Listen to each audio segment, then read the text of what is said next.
anthropology and start demography and fertility by tomorrow. Okay. Yeah. Regarding the SMT, I need to tell you something. 1 second. Okay. See, like if you are attending the science and technology classes, first one class, today's class, probably maybe tomorrow's class, maybe familiar to you. Okay, but continue to listen. There are many topics like we have stem cell technology, 3D printing, 4D printing of organs, designer baby, 3-parent baby, genetic engineering, okay, cancer treatment, genetically modified crops. All these topics are not covered in anthropology. Okay, so the very first class you will feel, because we also discussed here DNA basics and all. Without explaining DNA basics, explaining genetic engineering is impossible. Okay, so here also we have seen the DNA, what is DNA, what is chromosome and all. So you may feel that we know all these things. So do we need to attend the SNT? Yes, you need to attend SNT. Okay, so you will find it overlapping only for the first class or maximum for the second class. Okay, but after that there are so many topics. Okay, 3-parent baby, 3D, 4D organ printing, genetic engineering, GM crops. Okay, all these topics are not covered in anthropology. Okay, so but not only revision, it is totally different. Anthropology is different, science and technology is different, but only the first class will be overlapping because we need basics for that also. Okay, so continue to attend till the last. And moreover, that is not only biotechnology, we have defense, space technology, okay, nuclear technology, all that. Biotechnology classes will be only 7 or 8. In that also only first class or a little bit of second class will be overlapping with anthropology. After that, it is absolutely, it is able to proceed in a different direction. Okay, so I want all of you to attend science and technology classes also important. Okay, equation will always hold true. Equation will hold true, but the equilibrium condition will not hold true. Okay, then optional subscription students, I don't know. Notes, yes, complete notes will be provided there. Okay, fine. Okay, so that is one thing I would like to say regarding SNT. Next SNT is October. They just talked to me for October. Okay, then July 1st, social issues is starting, so that is also important. And okay, like if at all anybody here, I shifted on the request of that student and also I discussed with the team. I shifted the timings of the next anthropology batch. Most probably it will be 8 to 10 p.m. Okay, so next anthropology timing, new anthro batch 16th June. New anthro batch 16th June, and the timing I shifted to 8 to 10 p.m. So what is your opinion about it? Will help from you? What are your inputs about this timing? In general, is it convenient for the students? You have economy. Can't help because every time there will be something or the other, so can't help.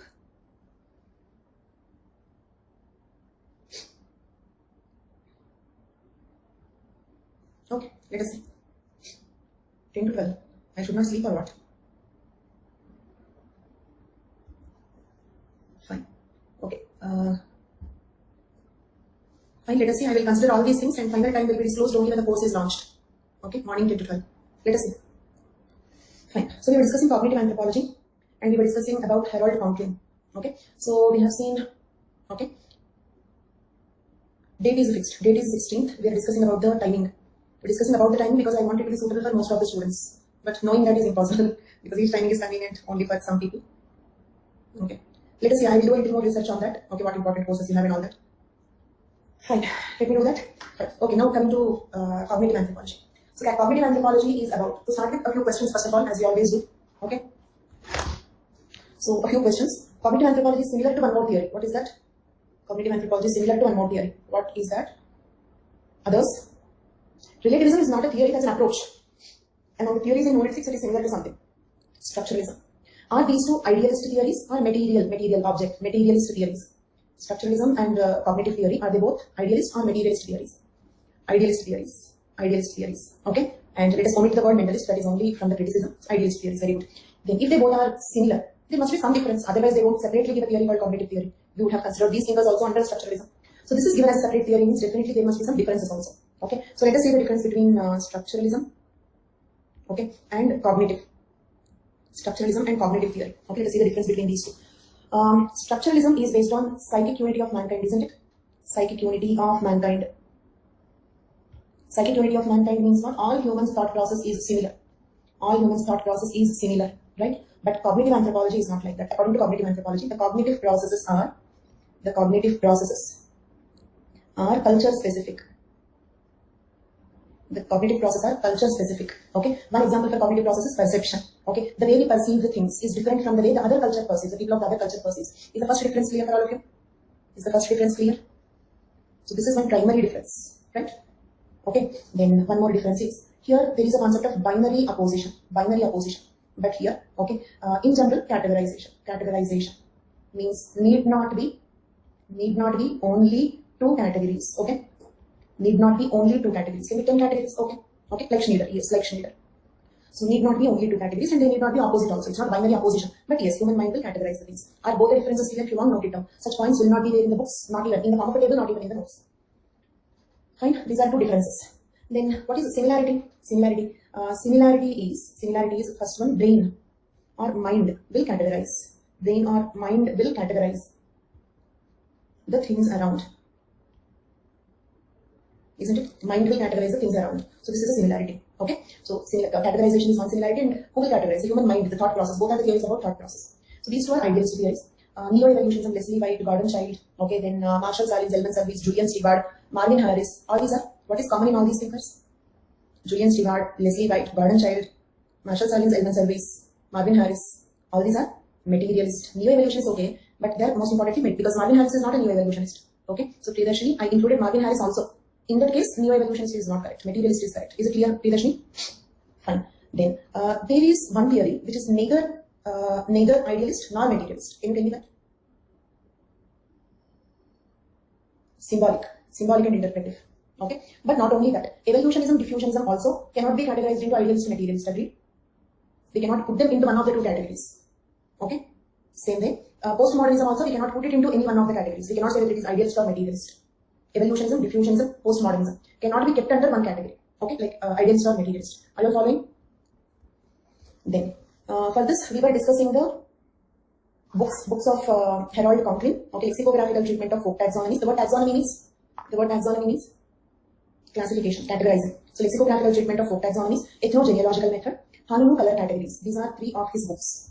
Hanunu is the tribe that he studied, and he studied how the people are categorizing the colors. And I believed about it. We categorize the colors. We does not mean each one of us will do the categorization. In our society, the classification of colors that is followed is based on wavelength. Is it clear? As I told you, you need not specially categorize the girls as marriable and unmarried. Thousands of years back, sisters and parallel cousins are classified as unmarried. You are not doing it individually. So here also I'm not saying about individuals. I'm not saying that each individual, because you may say in our culture also there are so many illiterate people. They don't know wavelength and frequency. So how do they categorize colors based on wavelength and frequency? I'm not speaking about individual members. Which classification is followed based on wavelength or frequency, right? But now comes the question, are the Hanunu people categorizing the colors based on wavelength? Are they classifying the colors based on wavelength? No. And this is where we stopped. I just told you that they are not classifying based on wavelength. But I did not tell you how they are classifying. Now let us see how they are classifying. As I told you, this is a forest living community, right? So in a forest living community, what will be the economy? Hunting, gathering or shift cultivation, right? In a forest living, Hanunu is a very primitive tribe living in a forest community. So either hunting, gathering or shift cultivation. Okay. So now, in this article, Conklin demonstrates that Hanunu color terms do not segment the color spectrum in the same manner as Western color terms, but perceive some culture-specific contrasts, like wetness or freshness. Interesting. Look at here. Wetness or freshness. Okay. Means what? All green shades. Okay. Versus dryness or lack of freshness. That is all brown shades. Is it clear? They are categorizing the colors into green shades, brown shades. Green shades indicate wetness or freshness. Brown shades indicate dryness or lack of freshness. Okay, means what? When you see a color, what comes into your mind? Okay, when you see a color, what comes into your mind? Fresh or dry? Dry or stale? For example, green, yellow. If I say green, what is coming into your mind? Fresh or stale, dried or something? Fresh. When I say yellow, for example, you have green mango, yellow mango, which is fresh. Between green mango, yellow mango, which is fresh, green one, right? Same way between green tomato and red tomato, red color, which is fresh. Green one is fresh, isn't it? Why red is not fresh? You may tell me red is also fresh, very fresh red tomato. True, agreed. But which will quickly proceed to rotten? Okay, which will rotten faster? Red one, right? Of course, at this moment maybe it is fresh. In my fridge also I have red tomatoes which are very fresh. Okay, but the green ones are like they are far away from getting rotten, right? Means red one is stale, preserved. Okay, fine. So it means when they see any color, their mind is thinking whether it is associated with freshness or lack of freshness. And not using only dry, okay, not only dryness and lack of freshness, okay? Because for example, red tomato is not dry tomato, but lack of freshness. Yellow mango is not dry mango, but lack of freshness. Got it? Fresh fruits also, like what I'm saying is relativity, okay? Like yellow mango, which is very fresh in the market, we easily enjoy eating them. But when compared to the green mango, that is closer to getting spoiled, okay? That spent more time on the tree at least, I agree? Relativity, I'm speaking about relative. I expected this question because many of you will get the question. So yellow mangoes are also very fresh, red tomatoes are also very fresh. True, fresh fruits also. But fresh fruit is relatively less fresh when compared to the unripe one. Agreed? Comparatively, relatively. Okay, away from getting rotten. Shelf life will be more. Okay. So here the terms are comparative. Right. Now coming to this. So when they see any color, okay, their brain is thinking whether this is indicating freshness or lack of freshness. Got it? They're not. Their brain is not recognizing the wavelength. Their brain is recognizing whether it is indicating freshness or lack of freshness. They have only two color names. One color name for freshness Another color name for lack of freshness. Got it? Only two color names. They don't have pink, purple, bottle green, okay, some magenta color, ivory white, green. They don't have all these shades. Got my point? They have only two color names. One color name for freshness, another color name for lack of freshness. So one contrast their brain is recognizing is freshness, lack of freshness. Understood? Now, I'm reading this content, carefully follow. As it is a hunter-gatherer society where there is no food security. Okay, getting a fresh fruit or a recently hunted animal is precious to them. Agree? Some jewelry is not precious, currency is not precious. What is? It can be binary opposition. I need not tell you that it should not be binary opposition, but I only told you that two rule is not there.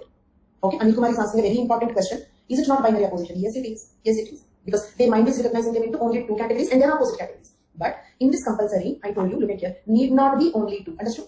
Tomlin did not say that the categories need not be only two. It can be two. It need not be only two. That particular concept of binary opposition is not there. So in this statement, read and tell me grammatically, is there a meaning that it should not be two? Need not be only two. Does it mean that it should not be only two? Can be 2, 3, 4, 5, 6, any number of categories. Okay? Can be binary, but need not be binary. Okay? Conklin did not say human beings will never recognize the number 2. They're blinded to the number 2. Not like that. Okay? Can be 2, but can be more than that also. Need not be only 2 categories. That is about, you have to vocabulary observe the words. Okay? Then, see, don't search for confusion. Don't search for confusion. Okay? See, for example, why the people play Sudoku, why the people try to solve puzzles to confuse themselves and trouble themselves. Okay? Dar ke aage jeet hai. Confusion ke aage clarity hai. Okay? So, need not let it be confusing. If you can overcome the confusion, you need not worry about the confusion. You have to worry about the confusion only if you cannot overcome the confusion. Okay?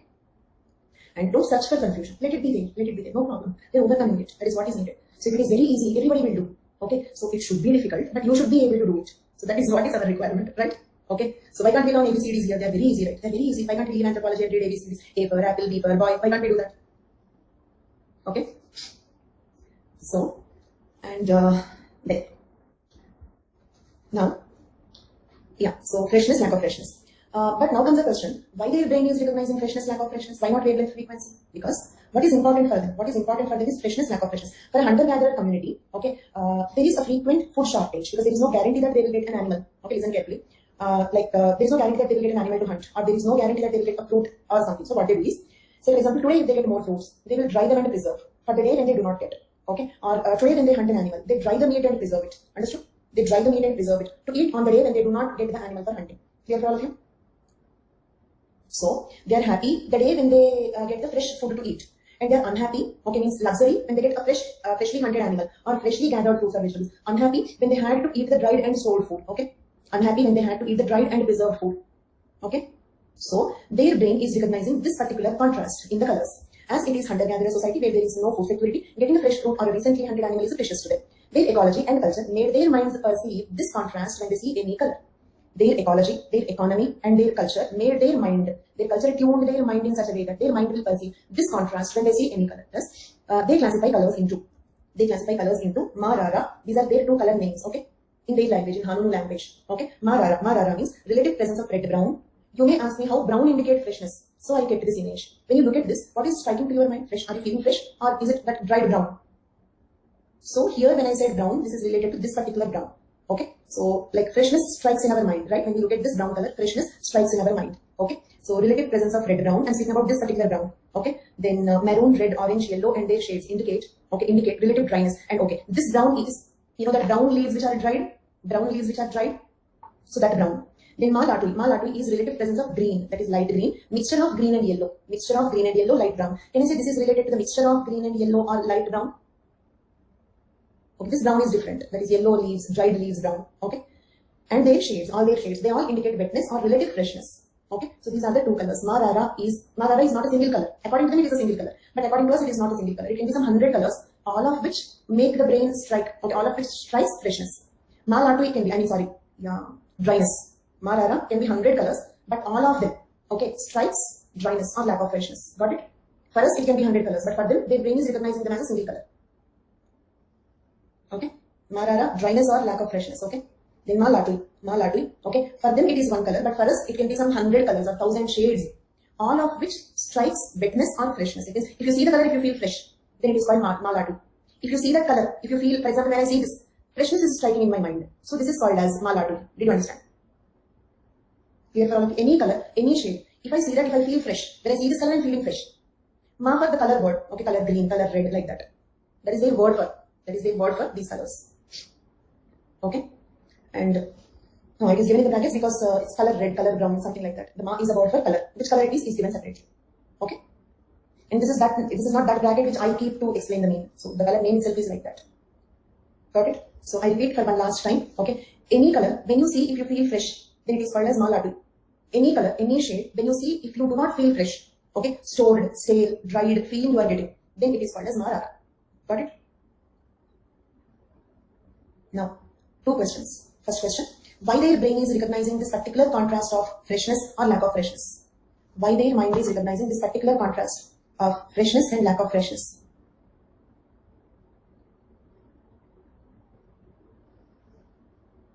Okay, because it is a hunting gathering community. Okay.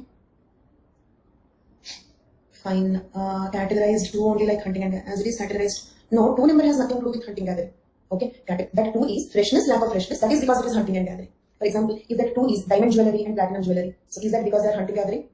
For example, if their brain is categorizing them into diamond jewelry, platinum jewelry. So are they categorizing them into diamond and platinum because they are hunters gatherers? No. The number 2 has nothing to do with hunting and gathering. Why freshness is coming into their mind? Okay, why they are giving importance? See, when they see any color, freshness, lack of freshness is striking in their mind because that is what is important for them. If you give them a diamond, they will throw it. If you give them a diamond, they'll throw it. What they will do with that? They want fresh fruit. That is luxury for them. Got it? Okay. So this is one contrast they are perceiving. Very good. Why they are perceiving this contrast? Because it is a hunting gathering. In a hunting gathering economy, okay, like freshness, lack of freshness is the only important factor for them. Okay, that is important factor. That is the reason why their brain is recognizing that. Got it? So do you agree that the perception is culture specific? With this example, do you agree that the perception is culture specific? This particular perception because they have hunting gathering culture. Okay. Then, in a hunting gathering economy, there is another factor which is important. What is that? Abundance, lack of abundance. Abundance, lack of abundance. Is that also important?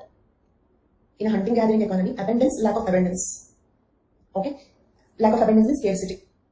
Okay, no problem, Moha. So lack of abundance means scarcity. Got it? So that is the reason why. Look at here. Any color, dark shade, for example, dark green, light green. Okay, when you see light green, what is striking to your mind? Abundance or lack of abundance? Light green, lack of abundance. Same green only. Think and answer. Pavan, think and answer. Light green, dark green is comparison. Light green, it means what? Lesser green, isn't it? For example, if you make white color, put only 1 drop of green ink, then it will make light green. 10 drops of green ink, dark green. Lesser quantity of green color. Okay? The light color, lack of abundance. Dark color, dark green, dark brown, black. All these indicate abundance. So, abundance, lack of abundance is another important variable for a hunting gathering economy. So their brain is recognizing this as another contrast. So they have 2 more color names. Ma biru, ma lavati. Ma biru is relatively dark shades of color. Black, violet, indigo, blue, dark green, dark grey, deep shades of other colors. Which color is it is not important. Any color, dark shade is called as ma biru. Right? Clear for all of you? Then white color, relatively light shades of other colors and mixtures. Let it be one color or a mixture of color. But if it is light shade of it, they call it as ma lavati. Okay, so these are the 2 contrasts. Now all of you tell me what are the 2 contrasts that are perceived by the mind of the people? What are the 2 contrasts that are perceived by the mind of the people? Lavati for light, biru for dark. Then what are the 2 contrasts? Not mabiru, ma lavati. What are the 2 contrasts? One contrast is freshness, lack of freshness. Another contrast is abundance, lack of abundance. No, abundance is not related to freshness. For example, if green is fresh, okay, like dark green, light green, that is different. Okay, dark green indicates abundance, light green indicates lack of abundance, more or less, that is different. This has nothing to do with freshness, lack of freshness. This is independent of that. Don't mix. Okay? Then, and till now what we have seen, any confusion till here? If there is any confusion, you can ask me.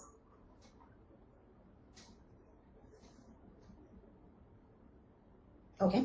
Then, till now what we have seen is level 1 terminology, for color classification. Level 2 terminology is used when greater specification is required. For example, if you have say slightly dark, very dark. Do you understand the context? Slightly dark, very dark. So for that we use somewhat mabiru, very mabiru. Okay, means level 2 terminology is about intensity of that. How much, more or less. For example, okay, yes, black, jet black. So for intensity also they have some terminology. Got it? Then he also stated that okay, about colors it is completed here. About colors here it is completed. So did you get complete clarity on this? So is this case study proving that, or is this case study supporting that the cognitive processes are culture specific? The cognitive processes like perception, understanding, observing, are they culture specific? Okay, very good. Then is this book valid lexicographical treatment of folk taxonomy? Is this book title valid? Did you understand why the word lexicographical? Because, listen the statement very clearly please. We understood which contrast they are perceiving by observing their language. Agreed? How did you understand that their mind is perceiving freshness, lack of freshness? or abundance, lack of abundance. How do you understand that? By observing the, complete my sentence, by observing the correct answer. But while the remaining people answer, I'll repeat my statement. Okay, we understood that their brains are perceiving freshness, lack of freshness, abundance, lack of abundance by observing their language. So lexicographical treatment of folk taxonomy. Okay, then Hanunu color categories. Okay, and can I say that he is interested in linguistics and ecology? His interest in linguistics and ecology and commitment to ethnoscience led to pioneering investigations of indigenous systems of tropical forest agriculture. Okay, ecology, because their ecology determined that they should be hunting gathering. Their hunting gathering economy determined that their brains will perceive these two contrasts. Okay, so is this slide completely clear for all of you? Fine. Then, okay, and are these all clear? Marara, Maladu, Mabiru, Malagdi, and somewhat Mabiru, very Mabiru, that is level 2 terminology. When they have to be more specific, they use level 2 terminology. But they don't have so many color names as we have. So they have only 4 or 5 color names like this. How is it related to language? Ma Biro, is it in English language? Marara, is it in English language or Hindi, like my Hindi? Sounds like my Hindi only, right? Okay, so in their language, Hanunu language, right? How did you understand which contrast they are perceiving by observing their language terminology? Marara, Maladu, these are all the terms in their language, in Hanunu language. By observing the Hanunu language, we understood which contrast their brains are observing. Okay, clear? There. So, till here it is clear, right? Now let us see one more point. He also stated that males, okay, who commonly go for hunting and gathering excel in shades of reds and greys. Okay, means males in general are good in color perception because when they go for hunting and gathering, they have to identify the animals, their hair, their feathers, fruits, etc. Then only they can excel in the hunting and gathering. Clear? Males excel in color perceptions. Thus, color classification is influenced by what people consider important in their environment. Is this conclusion valid? Thus, color classification is influenced by what people consider important in their environment. In their environment, abundance, lack of abundance is important. Freshness or lack of freshness is important. Okay, so their color classification is based on what they consider important. Same way, in all our cultures, what we consider as important is different. So our perceptions are different. Agreed? Our perceptions are different. Okay, and for cognitive anthropology, ethnoscience word is suitable or not ethnoscience. There are a few words here. Cognitive anthropology, ethnolinguistics. Okay, cognitive anthropology is also called as ethnolinguistics. Okay. Anybody is confused? Any confusion? Because one confusion smiley came here. Who is this confused? So clear till now means culture influences language. Yes. So this also proves Sapir-Whorf hypothesis: culture influence language, language influence culture. Okay. This will prove something that we already know. We already know that culture influence language, language influence culture. Okay, that we already know. This case study will prove that, but not only that. This is particularly for cognitive anthropology. Okay. So Dream IPS, you were there in Sapir-Whorf hypothesis class also. You were there since the beginning, I remember. Okay. Can we proceed? Can we state this here? No need. We can, but no need because okay, Conklin. So speak about Conklin's contribution only by Sapir-Whorf here. No need. But for linguistic anthropology, this is the question. You can use Conklin there. Understood? If the question is on cognitive anthropology and Harold C. Conklin, you need not mention about Sapir-Whorf. But if the question is from Unit 7 linguistic anthropology, okay, how culture and language are interrelated, then you can quote Harold Conklin. Understood? Clear for all of you? Not only Sapir-Whorf. Okay, if there is another question, okay, 1 second, I'll show you this question. I'll show you this question and I'll speak about it. Look at this question, 2019. Relation between linguistics and socio-cultural anthropology. Interesting question, right? You cannot answer this with only Unit 7. You need multiple directions to it. Read the question. And I gave a direct answer. Around 40 minutes of class due to sudden effect on my laptop. Now got it fixed. It's okay, you will be able to follow and after that watch that 40 minutes class. Okay. So did you go through this question? It's a recent question to 2019. So you need multiple dimensions in this. In this you can bring a Conklin. This is not a question from Unit 6. This is a question from, and not only a question from Unit 7. This is not a question from Unit 2. But this is a question. To answer this question, you need Unit 2, Unit 6, Unit 7. Agreed? Okay. Then only you can write holistic answer for this. And I have given a model answer for this. Let us check. Okay. Introduction. This is a model answer for this question. For such tricky holistic questions, I have given model answer. For some questions which are very simple, straightforward, I gave you the structure. I told you how to write. This because complete spoon feeding is also damaging. So I should not give the ready-made answers for every question. But this is a tricky question because you need to write the points from different parts. So I gave a model answer here. Okay. Let us go through the model answer. Introduction. Linguistics plays a very important role in the understanding of social cultural anthropology. Okay. Then Ganesh Narayan Devi, who documented 780 Indian languages, opines that each language is a unique way of looking at the world. Agreed? Who is Ganesh Narayan Devi? Some linguist, nothing more than that. Okay, definitely he is not one of the thinkers. He documented some 780 Indian languages. And his opinion is each language is a unique way of looking at the world. Agreed? How do you know this? Did you understand this from the contribution of any thinker? Did you understand this point from the contribution of any thinker? In that case, who is he? Read the point, read the statement very carefully. Each language is a unique way of looking at the world. This is one statement given by Ganesh Narayan Devi, who studied 780 Indian languages. Each language is a unique way of looking at the world. Do you know this already? And if you know this already, who explained that? Wonderful, very good. Conklin. Harold C. Conklin. Why? Because do Hanuno people have a unique way of looking at the colors? Do they have a unique way of looking at their surroundings? Okay, so each language is a unique way of looking at the world. It means speakers of every different language look at the world in a different way. It means when the language is changing, their perceptions are also changing. Or when the perceptions are changing, their language is changing. Like Sapir-Whorf hypothesis. Understood? Hanuno people perception is wetness, lack of freshness, abundance, lack of abundance. So their color terminology became like that. Their language became like that. Color terminology is a part of language. Is color terminology a part of language? So they have those terms in the language because their perception is that way. Agreed? They have Marara, Malaki, Magiru, Malaki, these words based on their perception about the world around them. Clear? So do you agree each language is a unique way of looking at the world? Then, in 1954, so like he is one person who spoke about the relation between linguistics and culture. Okay? Ganesh Narayan Devi is one person who spoke about the relation between linguistics and culture. He studied Indian languages and he is an Indian, sounds to be Indian. Ganesh Narayan Devi sounds to be Indian. And he studied Indian languages. Conklin studied Hanuno. But their conclusion is the same. Next. Do you remember this linguist Kenneth Pike, Etic from Phonetics, Phonemics? Do you remember this person? We discussed in Unit 7. Or probably I might have missed also. If you don't know, don't hesitate. If you never heard about this person, don't hesitate. Probably I might have missed also. There is a chance. You know this man? Heard? Did I discuss or not? I don't remember. I didn't discuss. Very good. Discussed. Not able to recall. You don't know. Fine. Very good. Let me tell you once again. Ganesh. Even I heard the name. Okay. Fine. Coming to Kenneth Pike. Kenneth Pike is a linguist. Okay. Do you remember Etic Enic? Very good. Okay. If I say the physical objects or material things, with which of these two words you relate? Feelings, emotions, norms, values, ethics. Means ideological things. Enic. Okay. So etic means which an external observer can observe. Means if I go to Hanuno also I can observe it.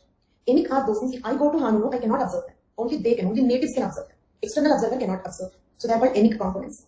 Then I remember I told about this Kenneth Pike, but no problem, I'll repeat once again. Okay. So now how the word etic originated. There was a previous question. How the terms etic and enic originated from the study of linguistics. That was a previous question. Okay. So in that context I explained. Okay. From phonetics. From a linguistic word phonetics. He derived the word etic. I have drawn like this also. Do you remember feeling like heard somewhere or seen this view sometime? From the word phonemics. He gave the word enic. Etic word culture chapter or linguistics chapter. We discussed one previous question. How the words etic and enic originated from the study of linguistics. So for that question I explained. Revision is obviously required. What do you think? You can listen to my question, go and write the exam, get the first rank? Not possible. Revision, don't even call it as revision, you have to learn it. Okay. Usually classes, for example, when you listen any other class, that is understanding. After that, learning. After that, revision. There are 3 steps. Understanding, learning, revision. Usually, most of the times when you listen to the class, you will understand. Later you will learn and then later you will revise. But in my class, I see to it that some part of the learning also will be completed. But don't expect that you will learn everything and you can remember them forever from the class. Okay. So some part of the learning, I will see to it that at least 70-80% of the learning also will be completed in the class itself to save your time. But it does not mean that you can directly go to the exam. You have to learn, you have to revise. Okay. Then. And talk to your other optional friends. Most of your optional friends, after attending the class, they have to go gather the notes, read the reference textbooks, make the notes, and then learn and then revise. Those steps are avoided here. That is what I can do. Can we proceed? Thank you so much. Fine. So, what you did in history?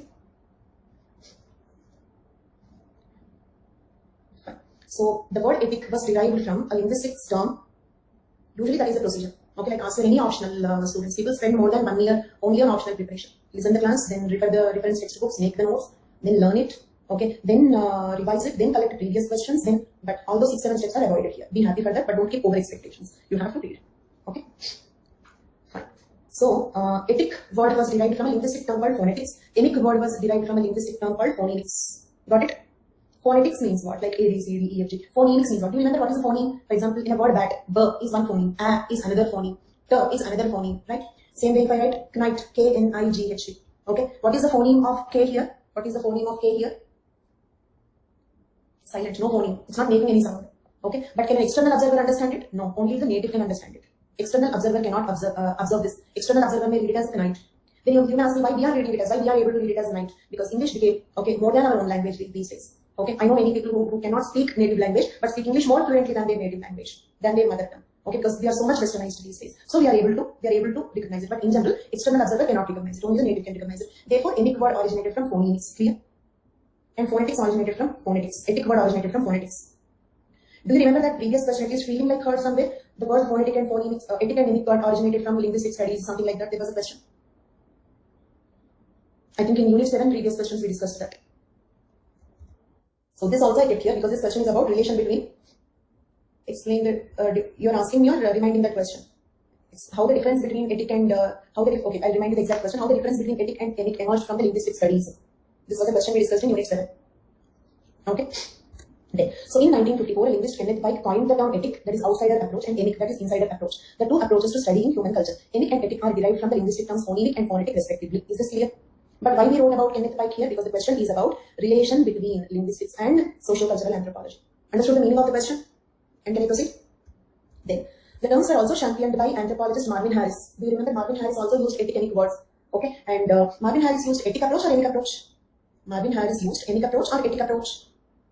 Etic, very good, wonderful, but why etic? Why etic? Very good, that's great.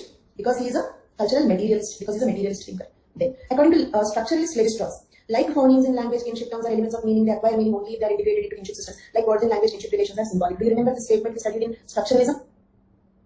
And why I kept it here? Because the question is about relation between linguistics and cultural anthropology. So I am quoting all the thinkers who spoke about this relation.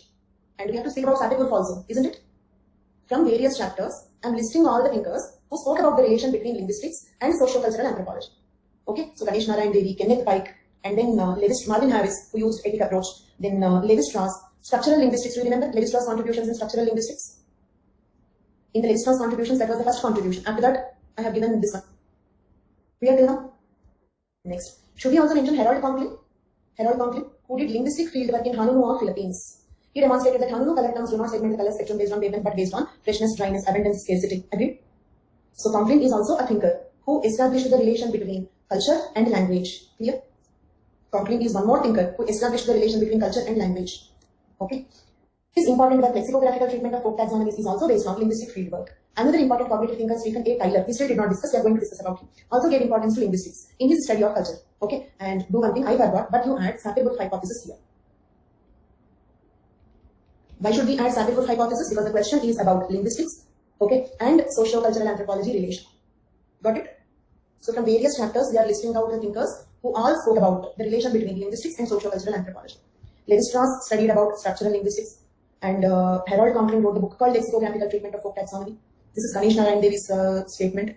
Then Kenneth Pike derived the words etic, emic, the two important approaches in anthropological research from the linguistic terms phonetics, phonemics. This phonetic, etic, emic were championed, popularized by Marvin Harris. And Sapir-Whorf hypothesis, which states that language influences culture. And I gave a model answer for this question because this is a multi-dimensional answer. Finally, we conclude saying these studies explain the relation between linguistics and socio-cultural anthropology, listing out all the studies. So all of you are clear in this answer?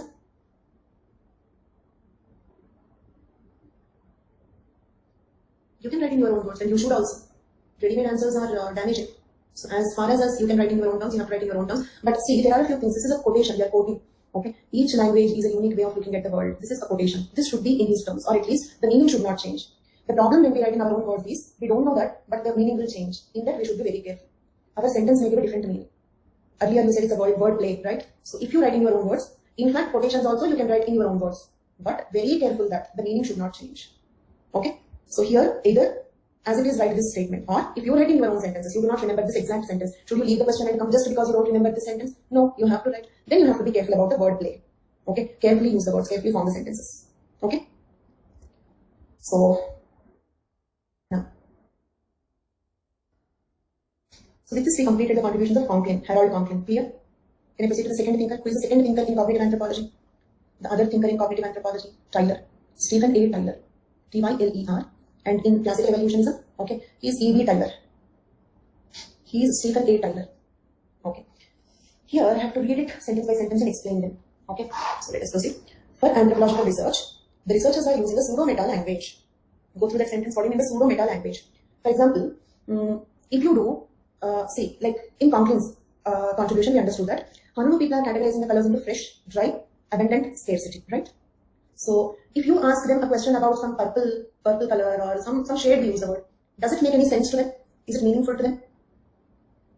No, right? Okay. Means, do you agree to get a correct answer? We should first ask them the correct question. To get a correct answer, we should ask them the correct question. But when you ask correct question, okay, it does not mean that you will definitely get correct answer. Agree? When you ask the correct question, there is no guarantee that, for example, in UPSC, prelims more specifically, they give all correct questions only. But does it mean that definitely they will get correct answers from all the students? No need, right? You can still give the wrong answer. But if the question is wrong, the answer is bound to be wrong. Agreed? If the question is wrong, the answer is bound to be wrong. Even if it is coincidentally correct, it is meaningless. Even if it is coincidentally correct, it is meaningless, right? So, what he says is, he's in fact, Tyler, instead of giving his own theory, throughout Tyler's contribution, you will feel like he's criticizing other thinkers. That's why he's not saying anything. He's pointing out the mistakes done by the other thinkers, okay? Tyler is not giving any contribution, but he is speaking about the mistakes committed by the other thinkers. That's the reason why we discussed about Conklin first. Because Conklin has some contributions. This is about how to do the research. Second point. It is meta-language as it subsumes the languages of various cultures. It is meta. Meta means what? Something huge, something big. For example, if you ask about, say, for example, purple, violet, okay, this is not that meta, this is another meta, mega, macro, that kind of, okay.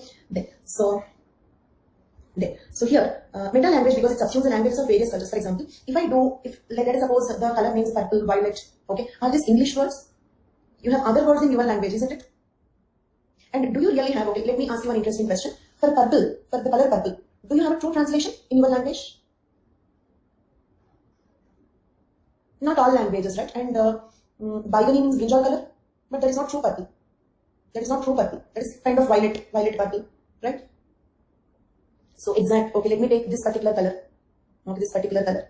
Okay, so this looks like that Baigani that you are saying, right? Okay, but like we don't have a word for every color in English language. Agree? Indigo. Okay, so we don't have a word, right? For some colors we have, but not for every shade. Okay. So. Like when we speak about, when we do the research in English language, remember that Ganesh Narayan Devi's statement, each language is a unique way of looking at the world, isn't it? Each language is a unique way of looking at the world. Okay, so if you do research in English language, this English language here is meta language, for example. It subsumes means what? It engulfs, absorbs the languages of various cultures, isn't it? And it is a pseudo-meta language. It's a pseudo-meta language. Okay? Why the word pseudo here? Because it will not fulfill the purpose. It means if you do the research in English language, if you ask them the questions in English language, you will not get correct answers. Agree? Because the question itself is wrong. If you ask them a question in English language, the question itself is not suitable for them. So this is a meta language that subsumes all languages, and it is a false language, pseudo-meta language. For anthropological research, the researchers are using a pseudo-meta language. The very classification we are using in pseudo-meta language is false and misleading. Agreed? The very classification, the way we classify, the way English people classify is false and misleading for Hanunu people. Agree? The way English people classify the things is false for Hanunu people. Okay? And the anthropologists have their own particular culture, a particular way of looking at the things, isn't it? For example, an American anthropologist is having his own language, his own culture, his own way of looking at the things. And they are observing and recording other cultures in the categories of their own culture. What it means, they are seeing from the goggles. If you see the world from green goggles, the world appears to be green. Outsider's view, formalist view. Okay? Why? Because an American anthropologist will have his own way of looking at the things. But by doing research in English language, he is imposing his way of looking at the things on the other cultures. Okay? For example, and do one small thing, try to understand this point from the Hanunu class case study. Okay? Use Hanunu case study to understand Tyler's content, because Tyler did not give a case study. Tyler did not give a case study. That is the reason why I explained Conklin's case study first. So use that case study to understand these points also. Okay, for example, if you ask Hanunu people about purple color, do you think they will give a correct answer? About indigo color, about purple color? They cannot give the correct answer because they are not classifying the things. We are trying to impose our way of classification on them, isn't it? Okay, I'll give you another example because you may ask me that this colors is not giving us complete meaning. Give some other example. Possible. Okay, I'll give you another example. Do you remember kinship terminology classificatory system? In our language, sister means unmarriable. In our language, sister means unmarriable. But in those people that Hawaiian generational system, sister means marriable. Do you remember? Because they follow generational system. Then, if I ask them, it means if I impose my language on them, okay, I'm asking, are you treating her like your sister? Do you think I will get correct answer? If I ask them, are you treating her like your sister? Do you feel they give the correct answer? No, very good. So, why they cannot give the correct answer? Because sister in my language is different and imposing this word on them. So the question is, it is something like asking public administration question to an anthropology student. The question itself is wrong. their culture is different, their terminology is different. Okay, and this is the reason why he's saying anthropological research are using a pseudo-meta language. Okay, it is like asking about marrying a sister to the Hawaiian people. Okay, or it is something like asking about purple or indigo to the Hanunu people. Agreed? Very good. Then, what is universal is how they are describing the diverse cultures. But what they are describing is not universal. Read the statement and read it now, because later when you read, it may be difficult for you to understand these sentences. Okay, read it now along with the class. It's the reason I'm reading out every sentence and I'm explaining it. If it is not clear, let us discuss. Okay, what is universal is how they are described. But what is not universal is what they are describing. What they are describing, culture of different societies. Is the culture of different societies universal? Do all the people have same culture? No. So what they are describing is not universal, but how they are describing is universal. So is the research bound to be wrong? It will be definitely wrong. Why? Because what they are describing is not universal, but how they are describing it means Hanunu people, Sentinelese, Onjis, Jaravas, Nayars, Western advanced community, to study all the cultures, they are using the same meta language. Okay, they are seeing all of them from the same goggles. Clear? So the research is bound to be wrong. Definitely wrong, right? So is Tyler saying something, or he is only scolding the other thinkers? Is he saying something what he wants, or he is only criticizing other thinkers? That is the reason why we did not discuss about Tyler first. We completed about Conklin first. From that, you have to try to understand Tyler. Okay? Then, in this approach, they can never understand what the native thinks of their society. Agreed? If you see from your goggles, you can never understand how they see their world. If you see their world from your goggles, you can never understand how they see their world. Agreed? Then, to understand the native's point of view, an anthropologist should first understand how a native classifies the chaos around him. Understood? Chaos means disorder. We have disorder around us, and our brain is classifying. To understand a culture, you have to first understand how they are classifying the things around them. For example, how the Hanunu people are classifying the things around them. How the Hanunu people are classifying the things around them. How they are classifying the chaos around them. Fresh, dry, abundant, scarce, right? From that, what you understand? From that, you will understand that. From that, you will understand that, okay, fresh, dry, abundant, scarcity is important for them. How do you understand what they are giving importance to? By observing how they are classifying the things, isn't it? By observing how they are classifying the things, we understood what is important for them. Agreed? Can you restate it for a change? Restate the sentence that I told you just now.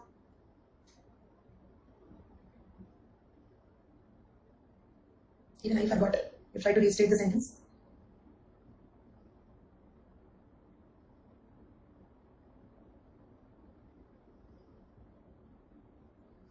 See, we have one to classify the thing first. By understanding their language, we can understand what is important for them in their world, okay? Thing first we need to understand. No. Okay, I'll try to repeat. See, Conklin, listen very carefully. Conklin, okay, observe how the people are classifying the chaos around them. Agreed? Conklin observed, and you have to restate. So listen carefully. Listen, understand, remember. Conklin studied, okay, how the Hanunu people are classifying the chaos around them, isn't it? Okay, now first tell me what Conklin studied. Repeat what I said. What Conklin studied? How the Hanunu people classified the chaos around them. Okay, very good. Then step 2. By observing this, what he understood. He understood what is important for them, isn't it? He understood, okay, what is important for them. I repeat, 2 steps, remembering 2 steps. First, observation. What he observed, how the Hanunu people are classifying the things around them. Second step, understand. What he understood, what is important for them. Answer these 2 steps. What Conklin observed. These are the 2 steps, right? First we observe, then we understand, right? We see, we understand. What Conklin observed.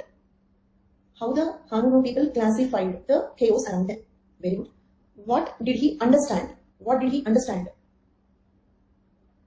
important for them? So, do you agree? To understand what is important for them, we need to observe how they are classifying the things around them. To understand what is important for them, we need to understand how they are classifying the things around them. Okay, let me write this statement if you want to also copy it. To understand what is important for them, we need to observe how they are classifying the things around them. Okay, I will not delete. No, dream might be a small correction. Not by understanding the chaos, by understanding how they classify the chaos. Chaos means what? Disorder.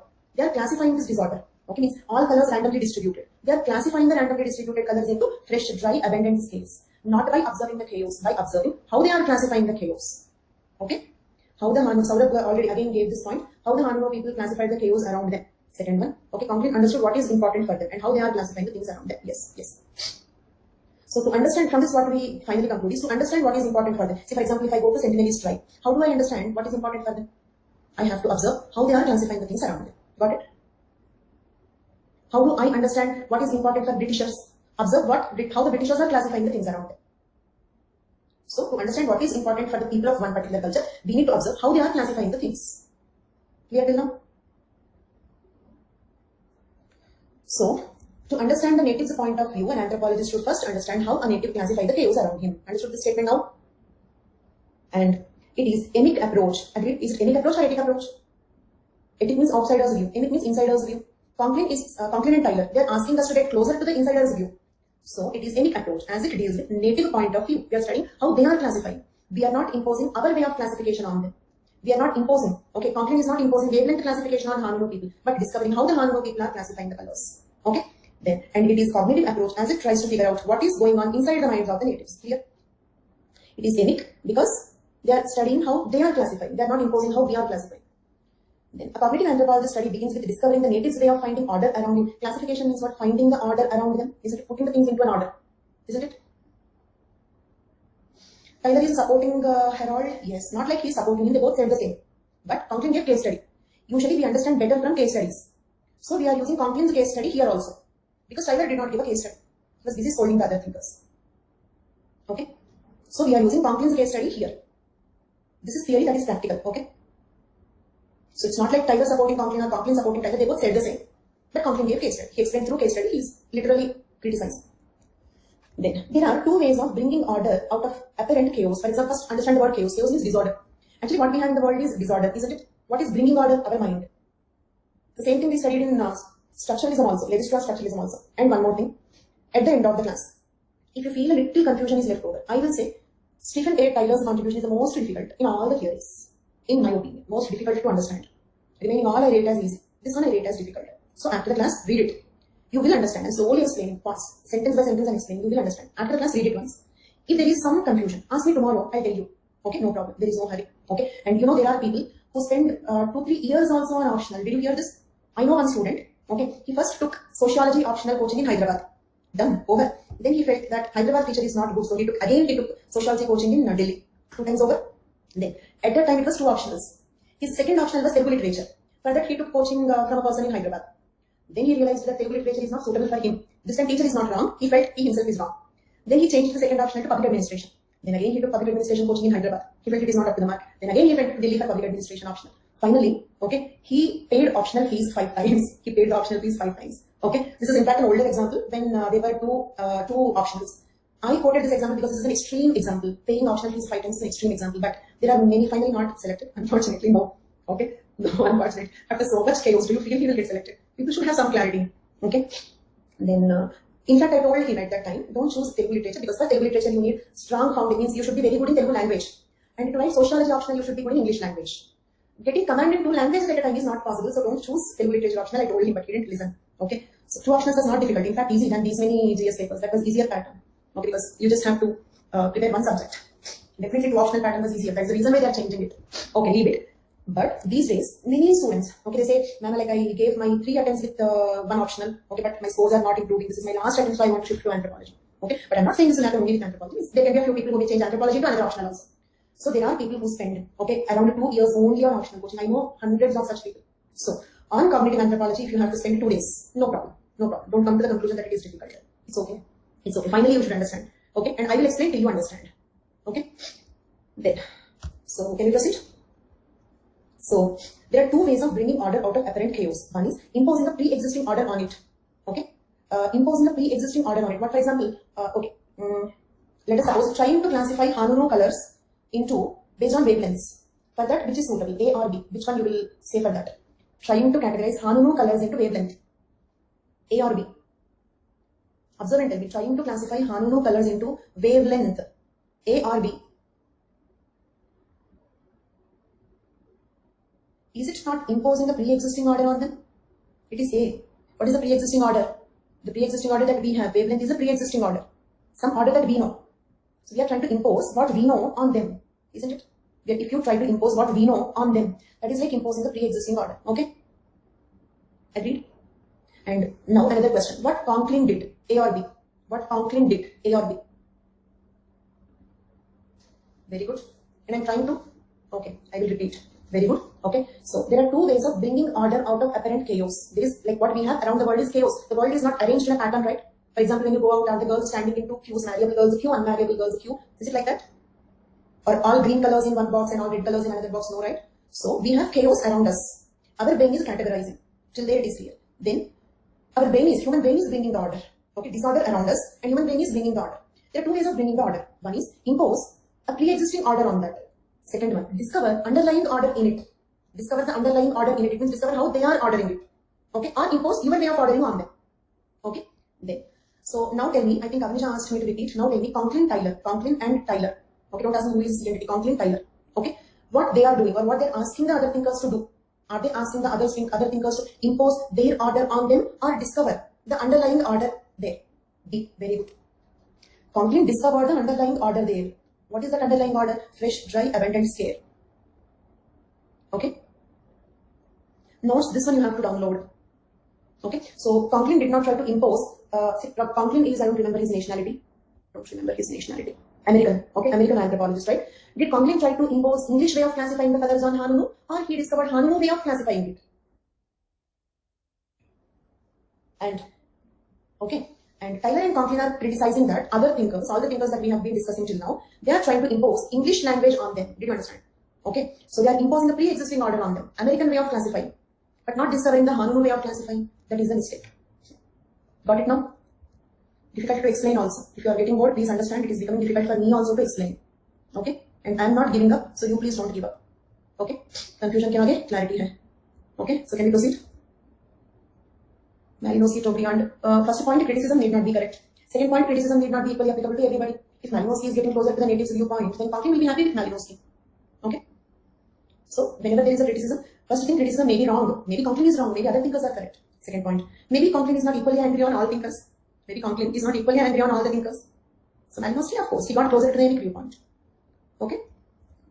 Then, now, nearly all earlier anthropologists, so Malinowski can be an exception. Nearly all earlier anthropologists followed the first approach, means imposing American way of classifying on Hanunu people. But what cognitive anthropologists are trying to do is discovering the Hanunu way of thinking. Got it? Impose my way of thinking on you or discovering your way of thinking. Nearly all earlier anthropologists try to impose their way of thinking on the people they are studying. Okay? Cognitive anthropology aims at the other. Cognitive anthropology aims at the other.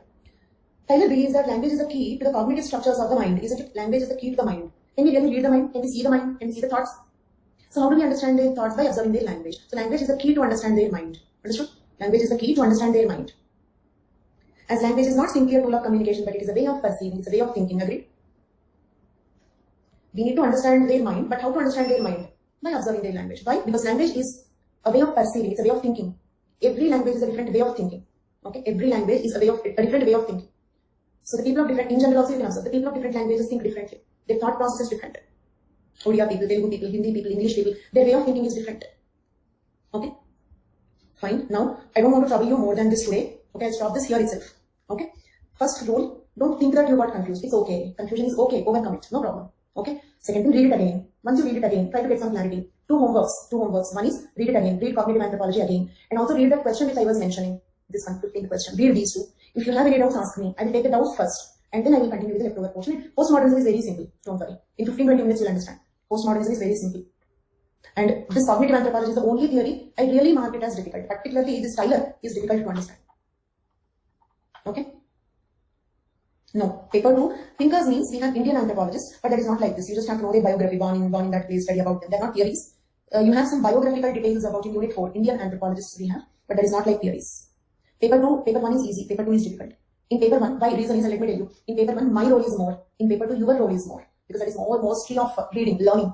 Understanding part is less, learning part is, but relatively more. Not entire paper 2 is factual. There are many interesting concepts like caste system we have, Varna system we have, okay, Purusharthas, okay, then we have village studies, Sanskritization, Westernization, dominant caste. There are so many concepts which are very interesting. But comparatively, paper 2, your role is more. June 13th, no, not test. I think the test series date is slightly postponed. And now also if you have any doubts, you can ask me. And tomorrow also I will take up the doubts first and then I'll proceed.